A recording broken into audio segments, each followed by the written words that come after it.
A Bíblia coloca os inimigos da alma, o mundo, o diabo e a carne, né? O mundo é justamente isso aí que eu estou falando, quer dizer, a famosa circunstância do Ortega y Gasset e, sobretudo, é o ambiente social no qual você vive, tá certo? O ambiente social que é constituído, em primeiro lugar, pelo seu círculo de amigos. Círculo de amigos é um elemento altamente corruptor e eu acho que é o mais difícil de você manipular. Às vezes um inimigo é mais fácil de você integrar no seu plano do que um círculo de amigos que lhe vende a sua afeição a preço altíssimo. Quer dizer, para você continuar sendo amigo deles, você precisa fazer isso, mais aquilo, mais aquilo, mais aquilo, e tudo isso pode ser bastante antagônico com os seus objetivos de vida, né? Também as pessoas que te atraem de algum modo, né? As mulheres ou homens pelos quais você tem atração e que podem ser pessoas que concorrem para o seu objetivo ou que o atrapalham. Num caso ou no outro, né? Amigos, namorada, né? Parente, esposa, filho, etc, etc. Tudo isto pode e deve ser integrado de alguma maneira. Mas, em geral, você vai ter que proceder a uma integração dialética, a integração do antagonismo. Não é isso? O fato de que o ser humano, até com bastante frequência, consiga perseverar nos seus objetivos de tornar-se quem ele quer ser no meio de tantos elementos opostos, antagônicos ou heterogêneos, nos mostra por que Goethe disse a seguinte coisa, que também é outra frase. Esse exercício se baseia numa série de frases, em que ele dizia que a maior das delícias que o ser humano experimenta é a personalidade. Quer dizer, você continuar sendo quem você queria ser no meio de tantos elementos que te convidavam a ser outra coisa.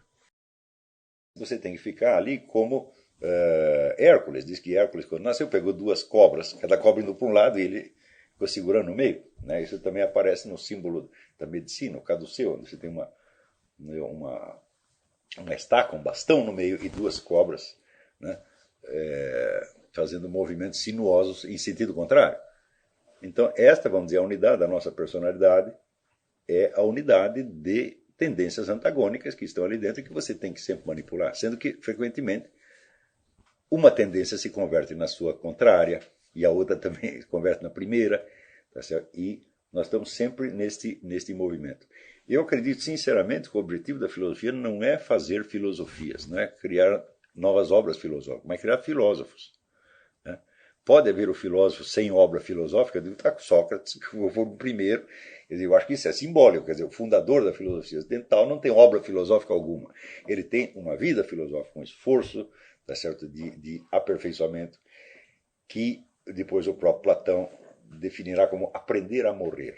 Quer dizer, a passagem à eternidade. Esta é a finalidade de tudo. Então nós todos estamos nos preparando para, vamos dizer, adquirir o nosso formato definitivo. Tel qu'un lui-même enfant, l'éternité l'échange. Né?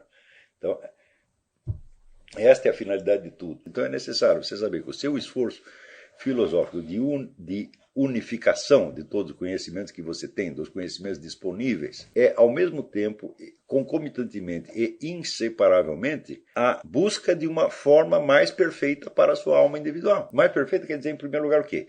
Mais integrada. Quer dizer, os pedaços, não há tantos pedaços separados. Todas as partes prestam satisfação a um centro. Claro que na maior parte dos casos, você não consegue coerenciar todos os elementos. Você vê que existem elementos antagônicos dentro de você mesmo, né? Joseph Stalin, que era um grande psicólogo, quando perguntaram para ele qual é o motor principal das ações humanas, ele disse o medo, não o ódio, não a agressividade. Santo Tomás de Aquino dizia que a diferença entre o ódio e o medo é que, no caso do ódio, você sente que o adversário é mais fraco, e no caso do medo, você sente que ele é mais forte. Ora, se você tomar cada indivíduo, a totalidade dos seus adversários possíveis é necessariamente mais forte. Então, é mais normal que o indivíduo esteja com medo. Mesmo que ele seja um combatente, um lutador, você imagina assim um sujeito que está iniciando numa carreira de lutador e ele pensar a sequência inteira dos adversários que ele terá de vencer no esporte. É uma coisa realmente assustadora. Ele não vai poder ter raiva dessa gente toda, mas medo certamente tem. Isso quer dizer, o normal no ser humano é a bondade. Isso está na estrutura humana. Sempre houve pelo menos um certo número que se conservou fiel ao impulso originário. Ou seja, pessoas que sentiam o dever da beneficência, o dever da bondade e da generosidade como uma coisa que é inerente à sua natureza. Ou seja, essas pessoas não se tornaram boas ou generosas porque alguém as forçou a ser assim, porque uma cultura repressiva reprimiu nelas o impulso maligno, esforçou a ser boas a contragosto. Então essas pessoas, a quem os gregos chamavam heróis, eram pessoas que sentiam os seus semelhantes como se fossem eles mesmos. Ou seja, as necessidades e os sofrimentos dos outros os tocavam como se fossem necessidades e sofrimentos deles próprios. Isso quer dizer que o círculo dos objetivos, dos alvos das suas próprias ações era, em princípio, o mundo inteiro ou todas as quaisquer pessoas que coincidissem de estar ao seu alcance. E eles eram assim por natureza, e essa natureza se expressava mediante um sentimento que eles tinham da sua própria força. O indivíduo se sentia capaz de fazer o bem para um círculo muito grande de pessoas, e por isso mesmo se elevavam acima das circunstâncias. O que o senhor recomenda para uma pessoa que tem o tempo e os meios para estudar, mas tem uma limitação porque sente constante cansaço? Opa! Constante cansaço? E não, isso não pode ter. Isso aí tem... Você tem que tomar um suplemento alimentar. Aí toma muita proteína. Proteína e creatina, meu filho. Proteína e creatina de montão. Sabe aqueles negócios tipo Mega Mais, aquelas coisas? Toma 4 desses por dia. Você vai ver que seu cansaço passa. Mas isso é batata, tá entendendo? Quer dizer...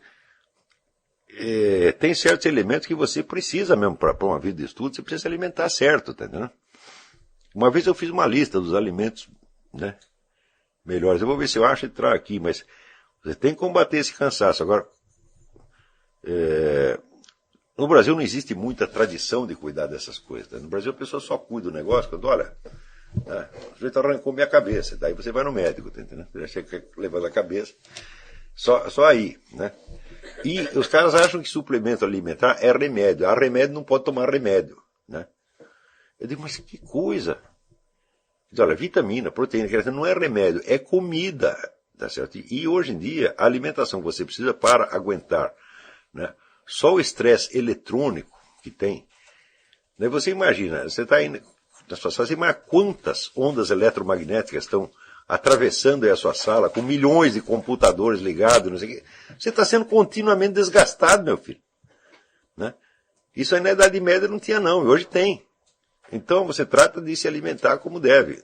A comida, mas a gente é melhor tirar da comida. Por exemplo, é naturalista, ele não quer suplemento alimentar, ele quer a comida. Eu digo, meu filho, te dou aqui um comprimido de vitamina C, você sabe quantas laranjas você precisaria comer para chegar naquela ali? Umas 40 laranjas, tá entendendo? Se quiser ir por esse lado, vai, mas é questão de burrice. Então, suplemento alimentar você, sobretudo proteína e creatina, porque vitamina só te dá energia, mas não dá base, tá entendendo? Então gasta rápido. Então toma vitamina e gasta. Toma 2 horas depois já gastou a vitamina. Então não adianta, você precisa de proteína, né, que constrói uma coisa sólida, tá entendendo?